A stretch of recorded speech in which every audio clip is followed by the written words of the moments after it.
Subaling ngayong araw mga Oragon, pangatlong araw na pala natin sa paggagawa dito sa Masbate Street, kung saan dito nga nakapag-asintada tayo tapos nagporma tayong dalawang poste. Tapos pinusan nga namin kahapon yung isang poste dahil hapon na, dahil nalanganin nga ako sa oras. So kaya naman ito na yung kinalabasan ng binusan natin kahapon. Simpleng pagporma at simpleng pamamaraan na hindi na kailangan pa ng maraming brace. Ano masabi mo?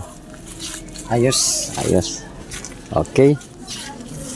Kaya na pagkatapos ka na yung buhos ang kahapon, ay agad ko nga binaklas ngayon para nga makita kung maganda yung pagkabuhos. Tapos isusunod ko na nga yung araw na ito itong bubuhusan na isa para pagkatapos natin magbuhusan. So dahil pinorman ko kasi ito kahapon na hindi pa tayo nakapag-asintada dahil para nga magkaroon ng tibay yung asintada, tapos nagabag na lang ako ng bakal ng horizontal o vertical para nga sa pag-asintada nitong partition. So kaya na binubuhos na itong isang poste para nga pagdating ng hapon ito yung tuyo na habang busy tayo sa ginagawang iba. Dahil nagbubuhos nga kami dito sa gilid, kung mapapansin nyo dito sa gilid, mayroon nang inasintada ng dalawang patong ang unang gumawa nito. Syempre mayroon siwang sa gilid na dos dahil yung sa pagitan ng pader to pader dahil yung nosing ring nasa labas. Kung mapapansin nyo mga Oragon, dito magkakaproblema pagdating ng araw kapag hindi ito mapalit-lalaan at hindi mabuhusan yung gilid niya kapag umulan, panigurado magdilik ang tubig dyan o magmumoist dahil nga dyan sa siwang sa pagitan ng pader. So para maiwasan yan, kailangan mag-usap muna kayo ng tigabilang panig kung ano ang dapat gawin na hindi maapektuhan yan yung mga pader, lalong ganoon kapag kasagsagan na ng ulan. Kaya ang ginawa ng may-ari itong ginagawaan ko, kinausap niya yung kabilang bahay na kung maaari gagamitin niya yung pader, hindi na ipagpapatuloy pa yung pag-asintada dahil papalit-lalaan niya na lang itong kabilang pader, tapos magbabayad na lang siya, bibilihin na lang niya itong wool ng kabilang pader na kanya nang gagamitin. Kumbaga magsishare na lang sila para nasa ganun din na sila magka-problema pagdating ng araw tuwing tag-ulan. So dahil nagsangayon yung kabilang bahay, kaya yun din natin tutuloy yung asintada, magpaplaster lang tayo dito sa pader. Sa kasi yan sa magiging problema kapag hindi nyo nalunasan, kapag hindi kayo nagkasundo sa bawat isa. So dahil nga nagkasundo na sila, ayun siyempre solved na yung problema. Kaya na pagkatapos kanina mabuhusan yung isang poste na binubuhusan namin, ay agad ko na mga nilipat yung forma para buhusan naman tong isa. Ito kasi yung forma na ginamit ko dito. Ito rin kasi yung forma na binaklas ko sa kabilang poste na binuhusan ko kahapon. Dahil nagtitipid nga yung may-ari sa materialis, kaya naman siyempre dinidiscarte na lang natin para mabuo na maayos itong ginagawa natin na bahay. So dahil nga may nag-comment kung bakit daw inuna ko yung asintada bago poste, alam nyo naman yan, siyempre nasa probinsya tayo tapos siyempre wala gaanong budget yung may-ari nagpagawa, kaya ganito muna yung ginagawa natin, inuna muna yung asintada bago magporma ng poste para makatipid tayo sa mga forma, dos por dos at plywood. At siyempre kung nakalog-log naman talaga yung may-ari, kung gusto niya madalian talaga yung trabaho tapos solid yung mga pamporma, yan siguro maaari natin unahin yung poste bago asintada o skilutinin muna natin, bubuoy muna natin yung poste, biga, slab bago mag-asintada kung may mga budget talaga ang nagpagawa. Sabi ka depende yan sa magagawaan mo, sa palagay mo nagtitipid naman para mabulan yung ginagawang bahay, at kung sa tingin mo na walang problema sa kanilang mga materialis, siyempre order mo yung dapat orderin. Siyempre tayo manggagawa, marunong din tayong kumilatis sa ating mga ginagawaan. At dapat marunong tayong umunawa kung ano ba talagang gusto nilang gawin lang. Hindi yung porket magpapagawa siya ng bahay, ay mag-order ka na mag-order, hindi mo man lang tinatanong kung anong kalagayan. Kaya naman labang nag-asintada tayo dito, i-greet muna natin ang happy birthday yung anak ni Nala Pacheco na magbe-birthday nga bukas ngayong February 17. Kaya naman shout out kay Aliana Jane Pacheco, uy sana all birthday.